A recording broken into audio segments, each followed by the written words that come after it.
Empezar a grabar. Bueno, buenos días con todos, ¿cómo están? Espero que tengan un bonito fin de semana. Ya estamos sábado, ya a puertas de terminar casi el año. Y bueno, el día de hoy tenemos una capacitación que está denominada como Control Operacional en Excavaciones y Zanjas.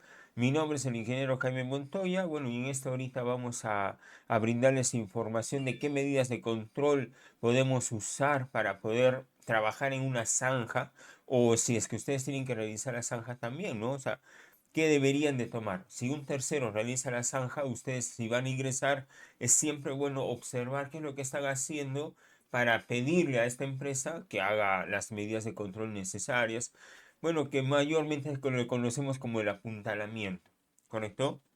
Bueno, la primera pregunta que tengo yo para hacerles a ustedes es, ¿qué cosa es una excavación y qué cosa es una zanja? ¿O será lo mismo? A ver si alguien puede responder ahí.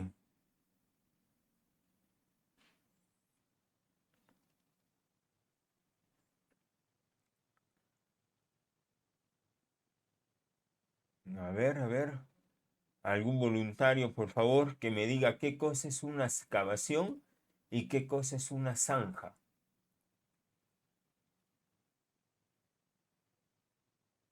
Señor Guillermo, ahí está colocando en el chat que no escuche el audio. ¿Me puede confirmar si ya lo está escuchando?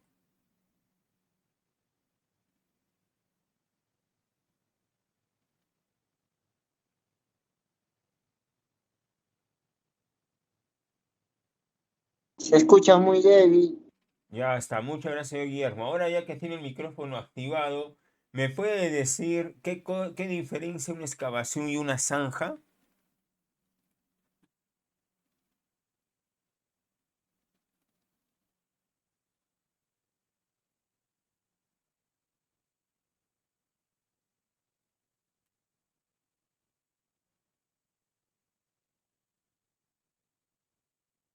Señor Guillermo, ¿está?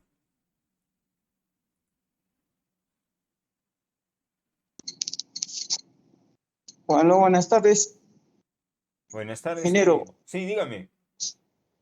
Un- una zanja es cuando excavamos, ¿cómo se llama? Es una pequeña altura, mientras una excavación es algo con una maquinaria y es algo más profundo. Ya, o sea, digamos, si usted excava un hueco con una pala, no es una excavación. Con una excavación pequeña sería, pero no una zanja. Entonces, ¿cuál es la diferencia entre una excavación y una zanja? La profundidad, La profundidad. O sea, ¿cuál es más profunda? ¿Una zanja o una excavación? la excavación, la zanja. Ya, ok. ¿Alguien más que quiera dar su opinión?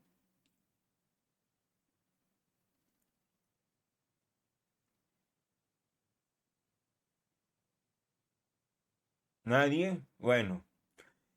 Una zanja en realidad es una excavación, ¿correcto? Y eso lo vamos a ver ahorita como una definición. Una zanja es una excavación. Lo único que diferencia en sí de, por ejemplo, una excavación podría ser cuando yo quiero hacer una piscina, ¿no? Y hago un hueco bien grandecito, no digamos de 2 metros, 3 metros de profundidad, a eso se le denomina excavación.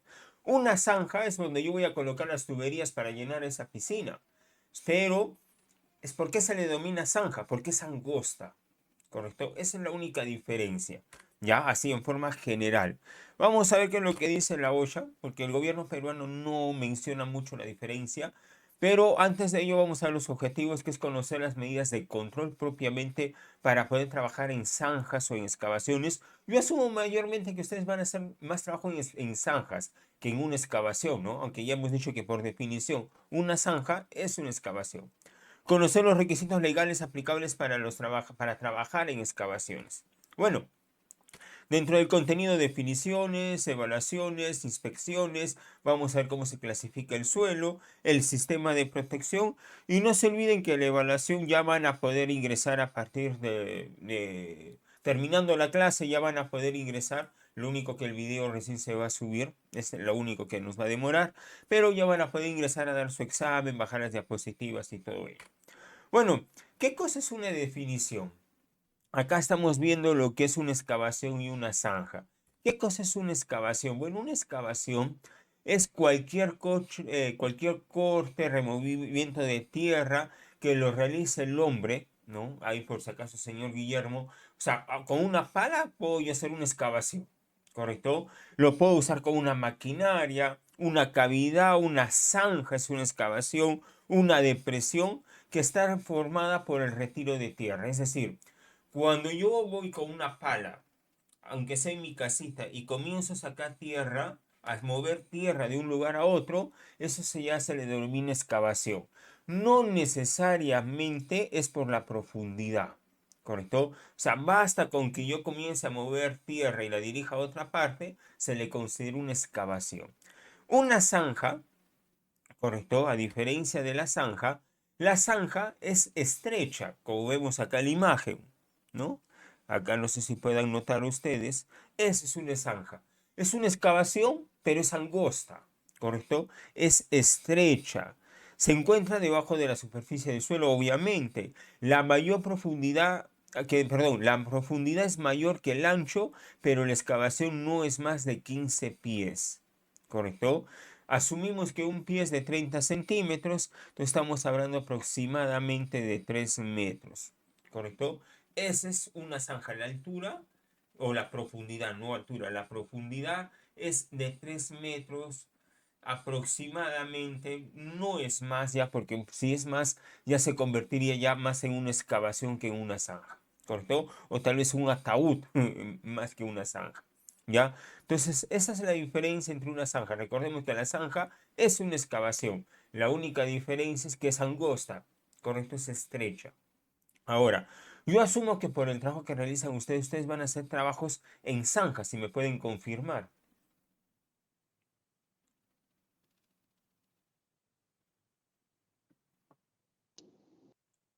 Uno, Sí, Guillermo, dígame.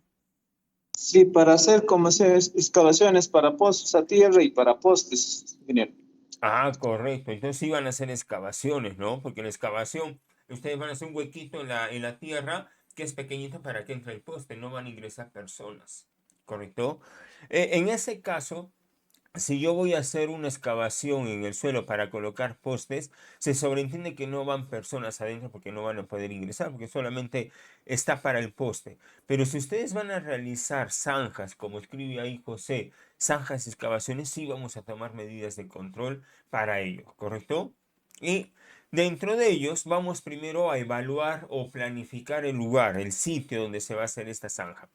Antes de comenzar la excavación, una persona competente, acá para recordarles, recordemos cuando hablemos de una excavación, también aplica para lo que es una zanja, porque hemos dicho que una zanja es una excavación, por si acaso. Entonces, primero vamos a evaluar las condiciones de suelo, ¿correcto?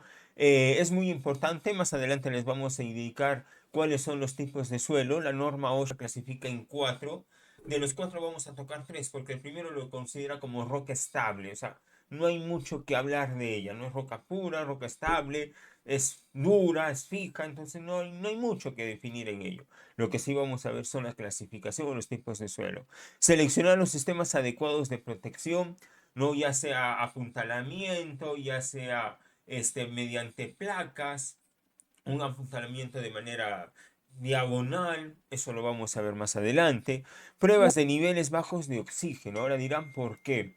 Bueno, el decreto supremo 024/2016 del Ministerio de Energía y Minas establece, a ver, pregunta, ¿a partir de cuántos metros de profundidad se considera una excavación como un espacio confinado?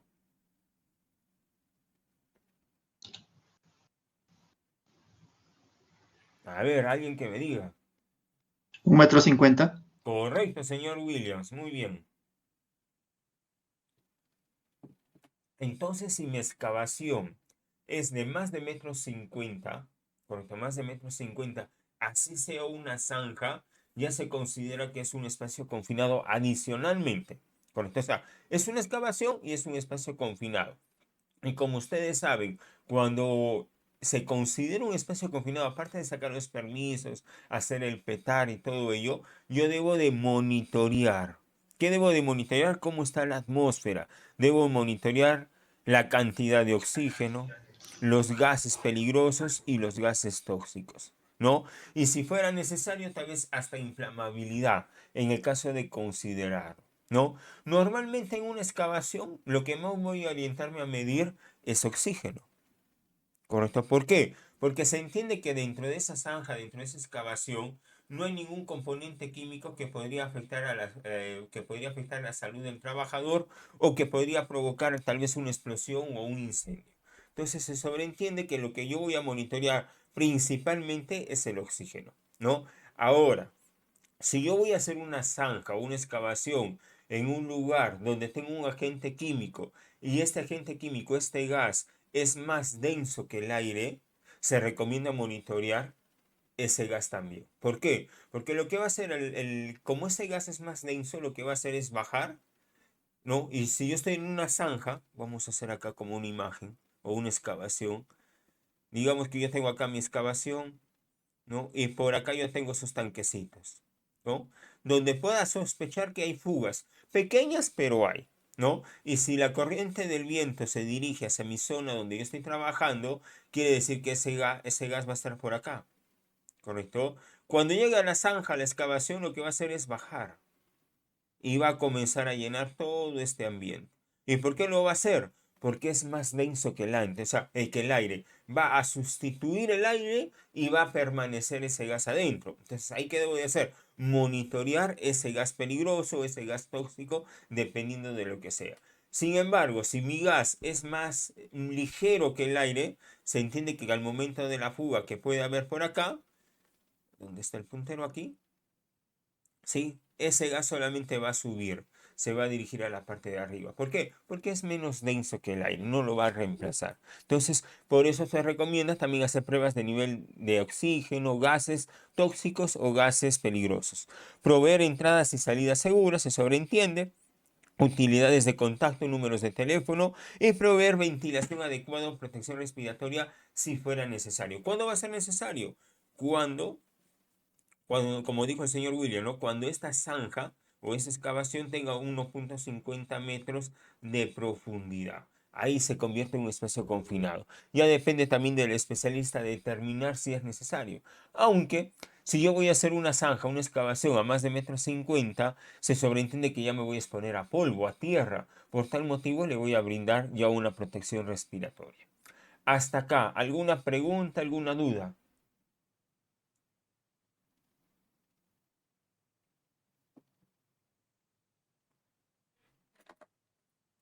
No hay ninguna pregunta, ninguna duda. Continúo entonces. Evaluación y planificación. Proveer una protección adecuada si la acumulación de agua es un problema, ¿no? Normalmente cuando vamos a excavar podría haber agua abajo en el subsuelo y esta podría salir. Entonces yo debo buscar un mecanismo para eliminar esta agua. Porque en una excavación el agua es muy peligroso. Es más, yo podría tener un tipo de suelo, un tipo A, que es un suelo consistente, fuerte, llamémoslo, es un buen suelo, pero si hay humedad, si hay agua, automáticamente este suelo se convierte a un tipo C, ¿correcto? Eso lo vamos a ver más adelante. Plan para el control del tráfico. Si es que yo voy a realizar trabajos de excavaciones donde hay tráfico vehicular, debo de establecer un mecanismo, una planificación para ver cómo controlo ese tráfico.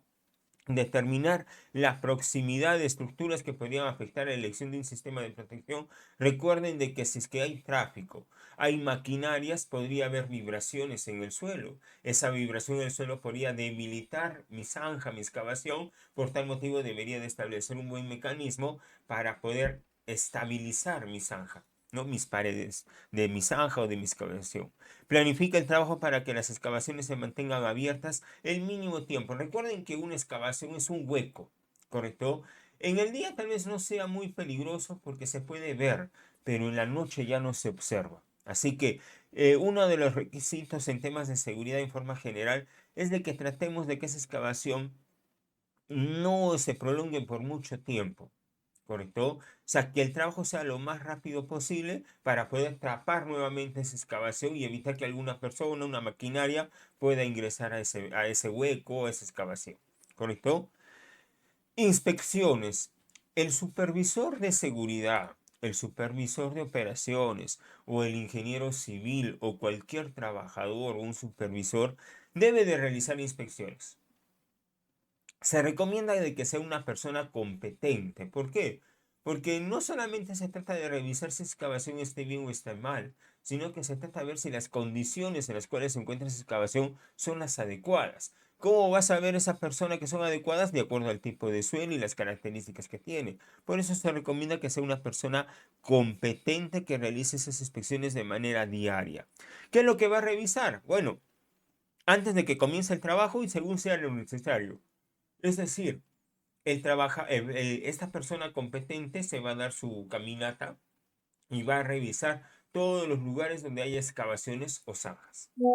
Después de las tormentas eléctricas, lluvias, fuertes vientos o cualquier condición que podría afectar esa excavación o esa zanja, debe de ir a inspeccionarla. Cuando puede ser razonablemente anticipado que un trabajador pueda estar expuesto a peligros, ¿no? O sea, si yo considero que un trabajador se va a exponer a un riesgo, yo debería de estar inspeccionando constantemente. También, ¿ya? También. ¿Qué más?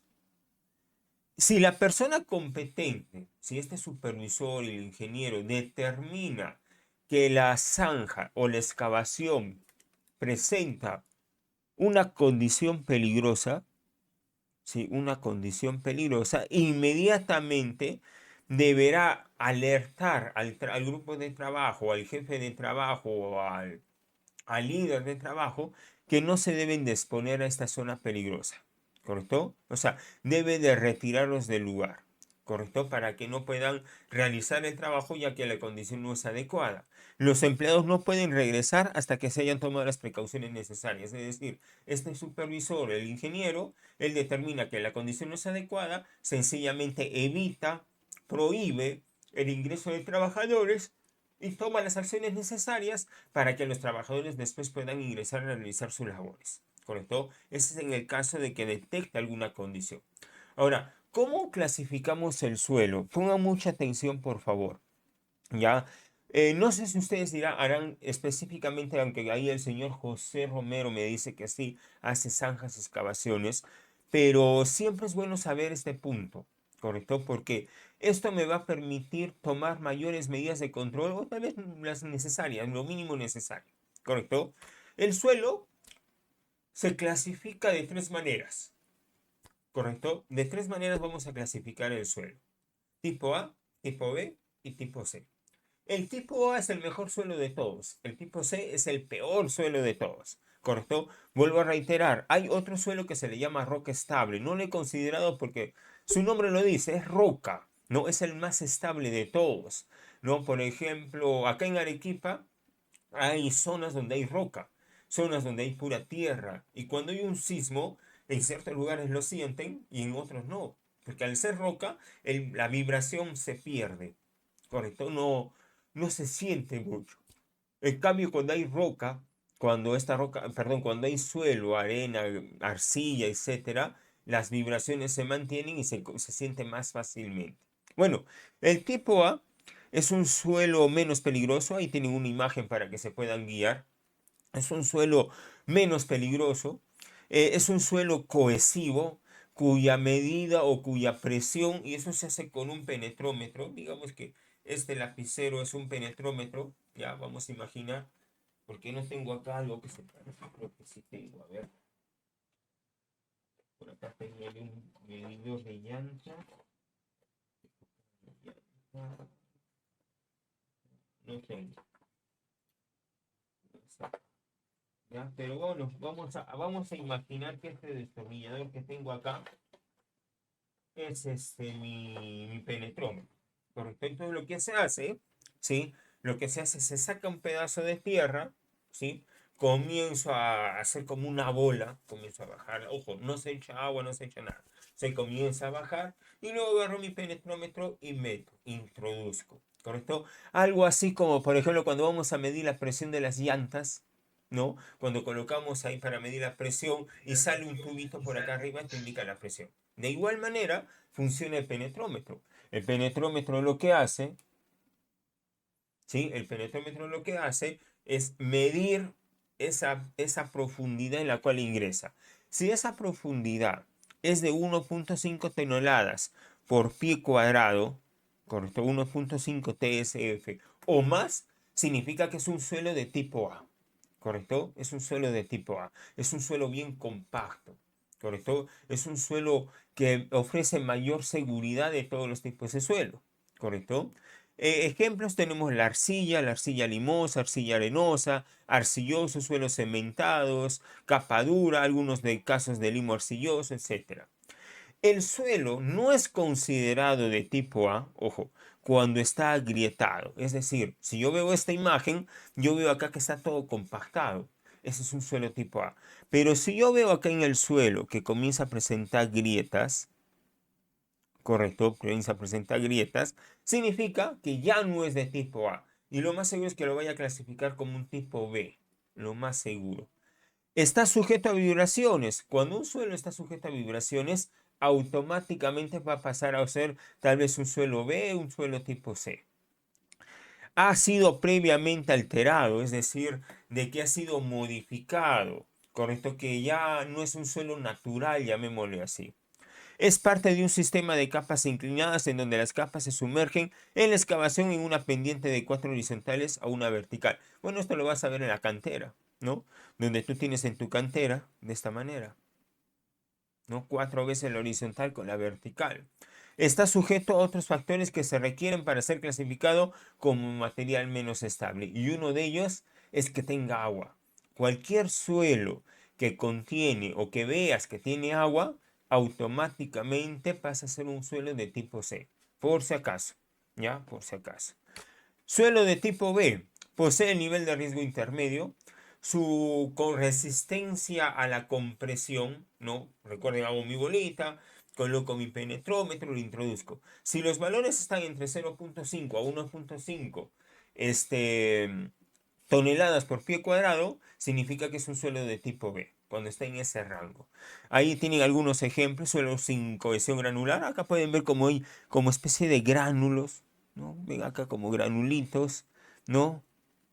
Como piedritas. Ese es un suelo tipo B. Ahora, ¿por qué no sería un tipo C? Porque no hay rajaduras, ¿correcto? Si yo veo rajaduras, quiebres acá, o hay agua, pasa a ser un tipo de suelo C. Los suelos previamente perturbados, modificados, excepto los que de otro modo serían clasificados como de tipo C. Suelo que cumple con las condiciones de resistencia. Y acá voy a retroceder. Un suelo tipo A que ha sido modificado, que ha sido alterado, pasa a ser un suelo tipo B. Ese suelo tipo B que, bueno, por sus características es tipo A, pero como ha sido modificado pasa a ser tipo B, pero tiene agua, pasa a ser un suelo tipo C. Suelo que cumple con las condiciones de resistencia a la compresión o de cementación no confinados para el tipo A, pero está fisurado o sujeto a vibraciones. ¿Correcto? Vuelvo a repetir. Cuando el suelo tipo A hay vibraciones, está fracturado, automáticamente pasa a ser un suelo tipo B, ¿correcto? Automáticamente. Pero si adicionalmente a esas características hay humedad, hay agua, ¿correcto? O sea, se mira que hay así pequeños pocitos de agua, automáticamente ese suelo pasa a ser una de clasificación de tipo C. El suelo tipo C es un suelo muy peligroso, ¿correcto? ¿Y cómo se han dado cuenta? Cuando ustedes alguna vez, yo me imagino que en algún momento han ido a la playa, ya sea de niños, ya sea ya de adultos con sus hijos, no, espero que hayan ido a la playa y seguramente han hecho bolitas de arena, ¿no? O trataban de hacer sus castillitos con el baldecito, ¿correcto? Pero también fácilmente se desmoronaba. ¿Por qué? Porque ese es un suelo de tipo C. No es bueno, no es adecuado para la construcción, no es adecuado para hacer una excavación, ¿no? Por ejemplo, cuando ustedes también hacían una piscinita en la playa, o sea, una excavación con sus manitos, iban sacando la arena, luego encontraban agua y luego se miraba que se iba desplomando las paredes. es porque es muy peligroso. Es un suelo de clasificación de tipo C. Es un suelo sumergido, suelo del cual se filtra libremente el agua. La roca sumergida que no es estable también se considera un suelo de tipo C. Es decir, que yo tengo acá roca. A ver, ¿dónde está mi puntero? Acá está. ¿No? Yo tengo acá una roca, pero debajo de esta roca hay agua. ¿Correcto? Sí, hay agua. Con el peso y los movimientos, esta agua comienza a generar espacios donde va ingresando la arena y al final con el tiempo esta roca comienza a bajarse y tiene esta forma, ¿no? Y acá se encuentra la roca, se comienza a hundir en pocas palabras, ¿no? Y seguramente han visto en la televisión, en algunos casos, uno de esos ejemplos bien claros es la torre de Pisa, ¿no? Donde está el suelo así y la torre está en cierta manera en esta posición, ¿no es cierto? ¿Y por qué está en esta posición? Porque acá abajo hay agua, se le llama licuefacción, ¿no? Donde los movimientos, las vibraciones constantemente están vibrando, hace que las partículas de arena, de tierra se comiencen a mover, ingresa el agua, se abre más espacio y comienza a hundirse, ¿correcto? Es lo que hace un tipo de suelo C. Entonces ya saben, vuelvo a repetir, tenemos suelo tipo A, tipo B y tipo C. El suelo más peligroso es este de acá, el tipo C. El suelo menos peligroso es el tipo A o la roca estable. Mientras que no sufre de vibraciones, mientras que no se encuentre rajado, mientras que no tenga agua. Esas características lo convierten en suelo tipo B o tipo C. Preguntas, dudas, consultas.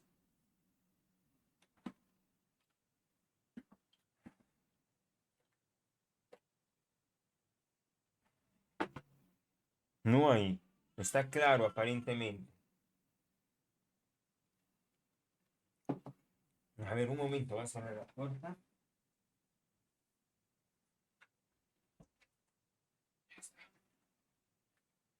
Ya está, ahora sí. Continúo. Sistemas de escudo. Bueno, acá hemos establecido dos sistemas de escudo que les planteo. Perdón, sistemas de protección. Uno de ellos se le llama sistema de escudo, como el que ven acá en la imagen, que normalmente se le conoce como apuntalamiento, ¿no? Lo conocemos mucho como apuntalamiento, aunque el apuntalamiento es este que ven acá. Este es el verdadero apuntalamiento, ¿correcto? Que consiste en colocar placas de madera, de metal o cualquier otro material y luego con unos gatitos o con un mecanismo hidráulico de aire o lo que sea, comienzo a presionar sobre las paredes de la zanja, ¿correcto? En cambio, el sistema de escudo lo único que hace es colocar. A ver, más o menos para que me puedan entender. A ver qué tengo por acá. Ah, ya, esto. Digamos, me voy a guiar de esta tapita. ¿Correcto? Sí, a ver, voy a agrandar la pata. Voy a agrandar un poco esto de acá. A ver, ahí está.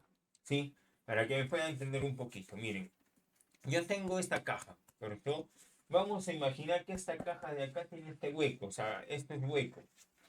A ver, no tengo otro ejemplo. Acá. ¿Cómo podríamos hacer? No tengo. Bueno. Vamos a imaginar que este de acá, este blanco, es un hueco, ¿correcto? Entonces, ¿qué es lo que vamos a hacer acá? Lo que vamos a hacer es agarrar esta forma y colocarla sobre la zanja. Punto, nada más.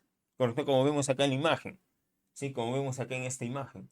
¿Sí? Lo que hacemos es colocar todo este objeto sobre la zanja. Nada más. ¿Ya? Por eso menciona que son portátiles, que son prefabricados, que son construidos para el trabajo, ¿correcto? O sea, ya viene con una medida establecida y yo lo único que hago es encajarlo en la zanja, nada más. Lo que hace esto de acá es evitar que, no evitar, o sea, cuando hay derrumbes, este derrumbe no ingrese a la zanja, ¿correcto? Ese es el sistema de escudo o sistema de trinchera también que le saben decir, ¿ya? En cambio, el apuntalamiento diferencia del anterior en el hecho de que yo coloco las maderas o la parte metálica. A ver, vamos a bajar acá un poquito el tamaño, ya para que puedan leer también el texto. Ahí está. ¿Sí? A diferencia del apuntalamiento, es de que yo coloco las barreras y luego mediante puntales comienzo a estirar para presionar sobre el suelo, sobre las paredes de la zanja. Y esa es la gran diferencia del apuntalamiento con el sistema trinchera o el sistema de escudo. Es la diferencia. El escudo solamente yo coloco. No hay presión. No es que las paredes presionan el escudo. En cambio, el apuntalamiento sí hay esa presión.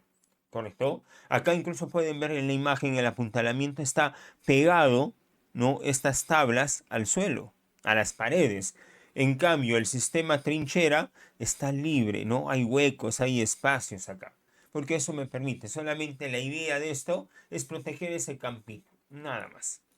¿Ya? Esos son los sistemas más comunes en sistemas, en zanjas o en alguna excavación. Una excavación más bien acá es es un apuntalamiento que lo único que va a hacer en el caso de una excavación, ya que es más grande, digamos que yo tengo esta excavación, ¿no? Lo que saben hacer es colocar acá los tablones, ¿no? Ya sea de metal, y lo que hacen es apuntalar al suelo, ¿no? Ese es el apuntalamiento. Ejerzo presión sobre la pared, ¿no? No puedo usar un sistema dentro de una excavación, un sistema escudo, porque es muy grande, ¿no? Comparado con una zanja. Es una excavación mucho más grande. Correcto, llamémosle así. ¿No? Este es el sistema de apuntalamiento en el cual vamos a sostener los lados de la excavación. Para eso está orientado. Entradas y salidas. Ojo, pregunta de examen. Dice, se debe de colocar escaleras, ¿no? Escaleras a una distancia de 25 pies de los empleados. Es decir, yo voy a dibujar acá una zanja, pero la vamos a ver de manera, llamémosla así, horizontal. ¿Ya? O sea, si yo la voy a ver, esta es mi zanjita, pero yo la voy a ver de largo. ¿Ya? Ahí está. ¿Qué te dice la norma? Ojo, vuelvo a repetir. En el Perú casi muy poco, siguiendo la norma OSHA, que es lo que les estoy mostrando, también vamos a ver normas peruanas, y lo que te dice es que la excavación debe de tener escaleras, ¿correcto? Es decir, recuerden que acá hay pared, ¿ah? Esto es pared, ¿no? Entonces yo voy a colocar por acá una escalerita, vamos a subir un poco más, una escalerita, por acá tal vez otra escalerita, y por acá otra escalerita. ¿Sí? ¿Qué es lo que te dice? Recuerden que esto es pared, vuelvo a repetir, eso es pared, ¿ya? Es como si estuvieras viendo la escalera acá, así, de esta manera, ay, perdón, así, ahí está, esa es la escalerita, ¿ya? Entonces, ¿qué es lo que te dice la norma? Te dice, las escaleras deben de estar a 25 pies de los trabajadores, a una distancia de 25 pies. Si yo agarro y multiplico 25 por 30, son 750 centímetros, es decir, 7 metros y medio. Quiere decir que cada 7 metros y medio, lo más adecuado es que yo coloque una escalera, ¿ya? Pero la norma te dice del trabajador. Eso quiere decir que si yo tengo acá mi zanja, correcto, y yo tengo acá mis trabajadores realizando la labor, ¿sí? Lo que hago es colocar la escalera acá, ¿no? Para que estén a una distancia de 7.5 metros de mis trabajadores. Si luego mis trabajadores se trasladan a este lugar, a ver, alguien que está ahí con su micrófono. Ya está, ¿sí? Si mis trabajadores se trasladan a otro lugar, lo que yo hago es llevar mi escalera para este lado.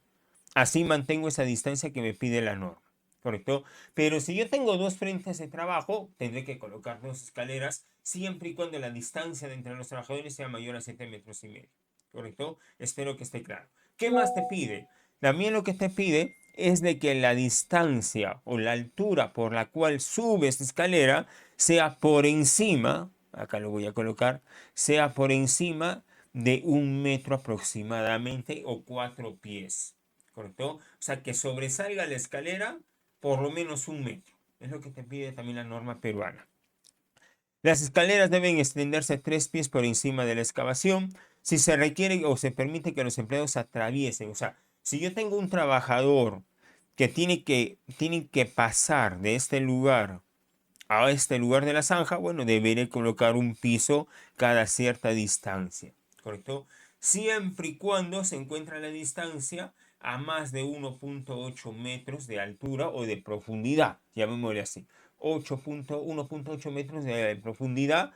Entonces yo debo de colocar ahí, adicionalmente de ese piso, unas barandas, ¿correcto? Entonces si la distancia es mayor, yo coloco acá mis baranditas, ¿no? Mi estándar de barandas. Ya saben que esas barandas deben colocarse a 50 centímetros, a 1 metro y todo lo demás, con su rodapié y todo ello, ¿no? Según los estándares nacionales. Capacitación. Bueno, en el año 2019 salió el Decreto Supremo 011-2019 del Ministerio de Trabajo. Este es el reglamento de seguridad y salud del trabajo para la construcción. Para la construcción. Y aquí, a ver si lo tengo. Ahí está.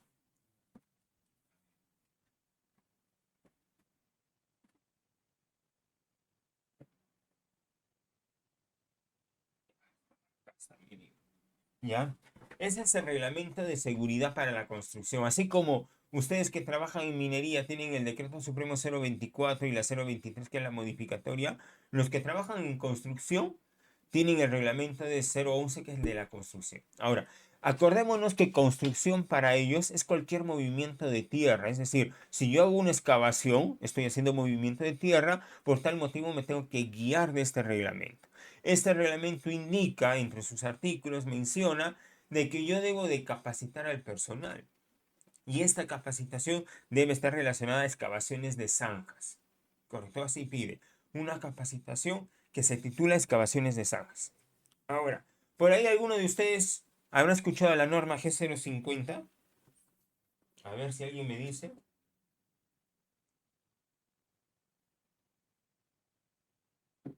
Acá la anoto por si acaso. ¿Ha escuchado sobre esta norma, la G050?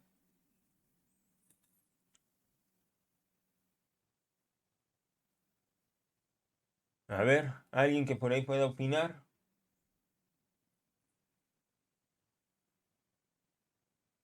¿Han escuchado o no han escuchado?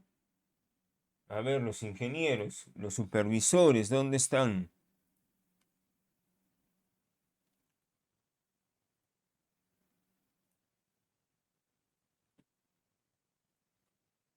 ¿Nadie? Bueno, la Sí, norma... claro, también es la norma que aplica al sector de construcción. No estoy seguro si ahora el Decreto Supremo 011 deroga a esa norma, pero sí tengo entendido que es la de construcción, la Ok, G050. ajá. Bueno, gracias Jefferson. Sí, en realidad no es una norma específicamente de construcción, ¿ya? Y yo espero que justamente me he traído el librito para que pueda orientarlos un poquito mejor. Esta norma es parte del reglamento de edificaciones, ¿correcto? Es parte. A ver, ¿cómo les explico? Ustedes que conocen muy bien la 024. La 024 tiene anexos, ¿no es cierto? O sea, tiene el reglamento, que son los artículos, tiene anexos y tiene las guías, ¿no? Que son 3 guías, ¿correcto? Las guías para hacer monitoreo de ruido, de, ¿qué más? Estrés térmico y de vibración, ¿no? Tenemos todo eso. La norma G050 es parte del reglamento de edificaciones. Es una parte. Acá yo lo tengo y espero, como les digo, me puedan entender. Vamos a agrandar un poquito de aquí. Este es el reglamento de edificaciones, ¿correcto? Si yo abro este reglamento, acá van a ver, espero que lo puedan leer. Ahí dice norma G030, ¿sí? No sé si se puede leer, pero ahí está la G030. Si abro en otra parte, van a ver la A060, ¿correcto? O sea, en conclusión, ¿sí? Acá. Acá van a ver, acá van a poder guiarse. Acá está el índice, ¿no? Como ustedes pueden ver, ahí acá en la parte del índice, ahí van a encontrar la norma G050, van a encontrar la G030, la G010, la E, la A y todo ello, porque es parte de un reglamento de edificaciones. Eso quiere decir, estimado Jefferson, que el Decreto Supremo 011 no deroga a la G050. La G050 sigue estando en actividad. Y es una norma que usan también mucho en construcción, pero no es el reglamento de seguridad propiamente. Correcto, no es el reglamento. Si yo quiero guiarme de seguridad y salud del trabajo, me tengo que guiar de esta 011, la que está acá. Perdón. Este reglamento que vemos acá, ese reglamento es como el 005, como la 024, como la 111 para la parte eléctrica. ¿Correcto? Es así. Este reglamento nacional de edificaciones se usa para cuando vamos a hacer el edificio, ¿correcto? Una casa. Entonces te dice, oye, ¿cómo debo de colocar el pozo a tierra? Hay guías de acá, ¿correcto? Porque también acá hay parte eléctrica por si acaso, ¿ya? ¿Cómo debo de colocar mis enchufes? ¿A qué distancia? También te guías de acá. Todo eso está aquí. Sería bueno que le den una ojeada, porque acá también hay parte eléctrica, y a ver si les puedo decir de una vez. A ver, ¿dónde está? Por ejemplo, acá hay habilitaciones industriales, que es la TH030.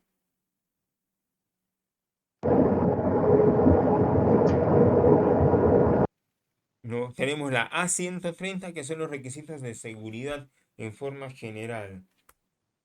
Entonces, de acá ustedes se pueden guiar cómo pueden ustedes proceder para hacer una instalación eléctrica y todo lo demás. También esta norma les va a ayudar principalmente para edificios, casas, también la parte industrial, etcétera. Pero no es que derogue, o sea, sigue siendo en vigencia esta norma G050.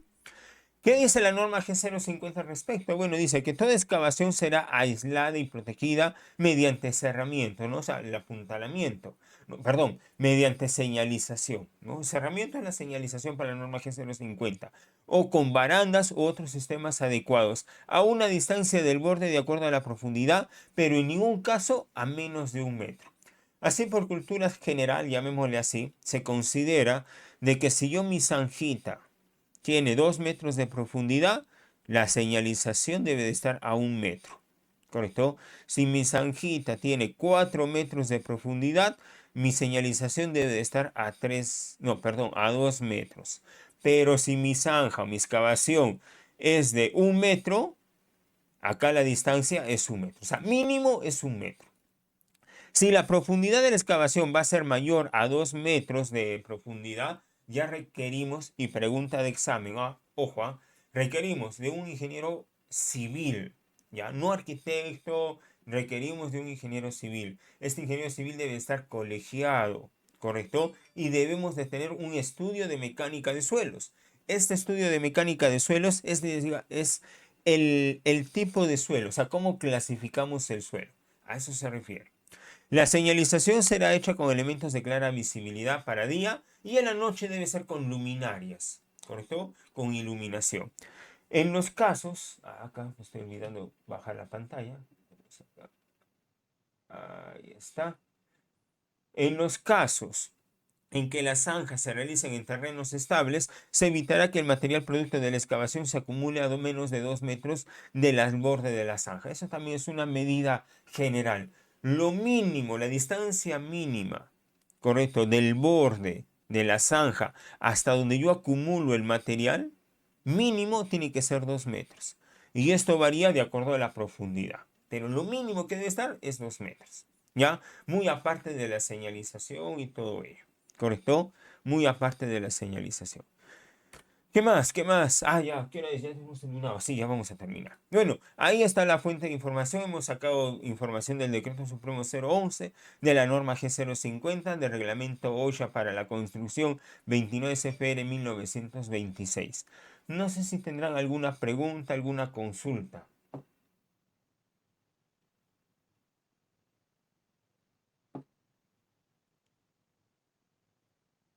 ¿Ya? No les he hablado mucho de los EPPs porque ya se entiende de que cuando trabajamos en construcción, y eso es porque ya la norma G050 lo establece, el decreto supremo 011 lo indica, es que todo trabajador de la construcción, su EPP básico, es muy parecido al de la mina. Por eso, muy parecido al de la mina. Pero le adicionan los guantes y el barbiquejo. ¿Correcto? El barbiquejo se lo adiciona en construcción. ¿Ya? Ahora, ¿por qué? Porque en construcción se considera que van a ser trabajos en altura, ¿correcto? Entonces, para evitar que ese casco se caiga, se coloca el barbiquejo. ¿No? Los guantecitos porque van a manipular tierra, fierro, cemento, ladrillo y se entiende que también van a usar sus manos y hay que protegerlas. ¿Ya? No he entrado mucho en detalle, ya eso está más fácil. Lo que sí, o el control operacional propiamente de la zanja, se divide en dos, para resumirlo. Uno es clasifica el suelo. Eso es lo primero que vas a hacer. Dependiendo de esa clasificación del suelo, el ingeniero civil colegiado determinará el mecanismo adecuado para poder estabilizar ese suelo, ya sea mediante el apuntalamiento o mediante el sistema de trinchera o cualquier otro que considere necesario. ¿Correcto? Sí, recuerda que la forma de evaluar el suelo que yo les he enseñado es por penetración, o sea, es decir, usando un penetrómetro. También hay otro mecanismo que es usar el dedo pulgar, es decir, yo hago mi bolita, introduzco mi dedo. Si mi dedo no entra hasta más encima de la uña, significa que es un suelo tipo A, se podría considerar. Si mi dedo ingresa un poco más de la punta, significa que es un suelo tipo B. Y si yo al ingresar mi dedo, esta se rompe, se deshace, se quiebra, ¿correcto? Ese es un tipo de suelo C. Esa es otra manera en la cual, así, digámosle que se clasifica, pero a grosso modo.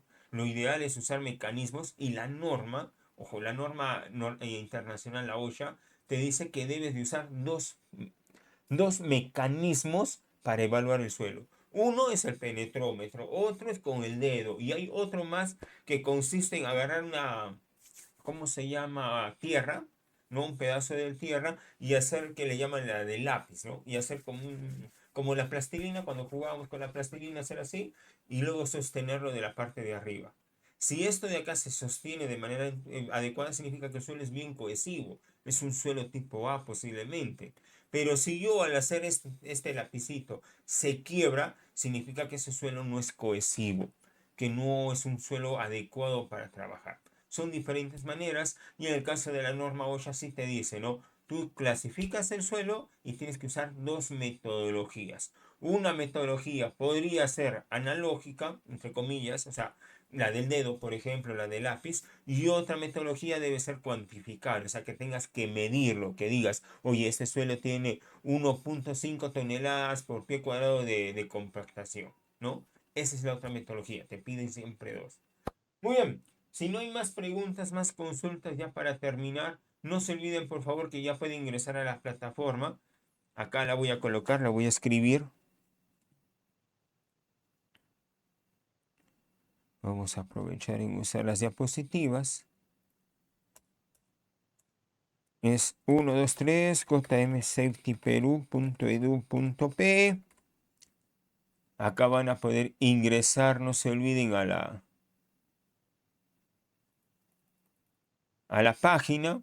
En esta página podrán ver el video del curso, van a poder descargar las diapositivas en PDF, van a poder realizar la encuesta de satisfacción. Por favor, completen esa encuesta de satisfacción, nos ayuda bastante. ¿Qué otra cosa más van a poder? Y van a poder ingresar por lo menos un año. ¿Sí?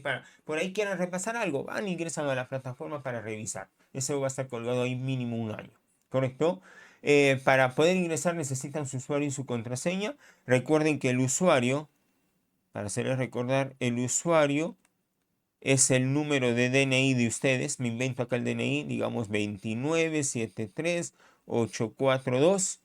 Y la contraseña es el número de DNI 2973842, guión bajo, no se olviden del guión bajo, el nombre, su primer nombre, la inicial del primer nombre en mayúsculas y el apellido, en caso mío es Montoya, en minúscula. Así van a poder ingresar. Por ejemplo, el señor, a ver, vamos a ver quién está por acá. Por ejemplo, si quieren ingresar el señor Alejandro Porras, bueno, él colocará su número de DNI como usuario, su contraseña, número de DNI, guión bajo, ¿no? Al costado de su DNI colocará guión bajo en la contraseña y él se llama Alejandro. Entonces la A en mayúscula y Porras en minúscula. ¿Correcto? Así es como van a ingresar cada uno. El señor Dave Hilario, igualmente, guión bajo, la D y la H de Hilario en minúsculas. ¿Sí? Ahora sí, me despido, no les quito más tiempo. Si no hay ninguna pregunta, vuelvo a preguntar. ¿Hay? ¿No hay? ¿Dudas, consultas?